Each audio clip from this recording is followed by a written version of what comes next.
మరణ వాంగ్మూలంతో కూడిన ఈ వీడియోను కూడా చూపించి నా కొడుకుని దారుణంగా చంపేసినానంటే కూడా సిపికి చూపించిన నో యాక్షన్.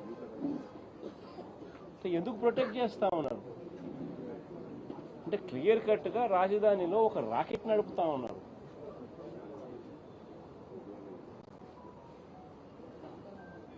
పోలీస్ స్టేషన్లో పనిచేసే సిఐ, ఆ సిఐకి ప్రొటెక్షన్ సిపి, ఆ సిపికి ప్రొటెక్షన్ డీజీపీ, ఆ డీజీపీకి ప్రొటెక్షన్ చంద్రబాబు నాయుడు గారు. ఇదే మాదిరిగా ప్రొటెక్షన్ ఒకరికొకరు ఇచ్చుకుంటా పోలీస్ స్టేషన్లలో ఉండాల్సిన వీడియో కెమెరాలు, వీడియో ఫుటేజ్, పోలీస్ స్టేషన్లలో మ్యాండేటరీగా ఉండాల్సిన వీడియో ఫుటేజ్ డిలీట్ అయిపోయింది. 1 monthలో 2 మర్డర్ కేసులు, లాకప్ డెత్లు, ఒకటి లాకప్ డెత్, రెండవది సూసైడ్. ఒక రిమాండ్ రిపోర్ట్లో చూస్తే, పోలీసులు ఫైల్ చేసిన రిమాండ్ రిపోర్ట్లో చూస్తే వీడియో ఫుటేజ్ 1 monthకి లేదని, May 1 నుంచి June 1 దాకా లేదని. రెండో రిమాండ్ రిపోర్ట్ మళ్ళీ చూస్తే 18 months నుంచి వీడియో ఫుటేజ్ లేదని. మరి వీడియో ఫుటేజ్ డిలీట్ చేస్తే వీళ్ళు ఎవరంటే వాళ్ళు ఎప్పుడు కావాలంటే అప్పుడు డిలీట్ చేయొచ్చా?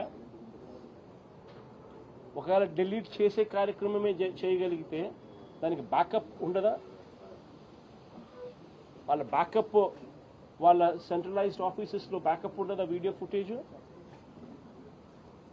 సో ఒక పద్ధతి ప్రకారము స్టేషన్లలో ఇల్లీగల్ యాక్టివిటీస్ చేస్తూ ఉన్నారు, కొడతా ఉన్నారు, చంపుతా ఉన్నారు, వీడియో ఫుటేజ్ అనేది తీసేసినారు. కంప్లైంట్లు ఇస్తే కంప్లైంట్ చెత్తబుట్టలో పడేస్తా ఉన్నారు. అంటే ఒక పద్ధతి ప్రకారం జరుగుతూ ఉన్నా కనీసం ఇంతవరకు కేసు రిజిస్టర్ చేయాల. It is actually SC/ST case register చేయాల్సింది.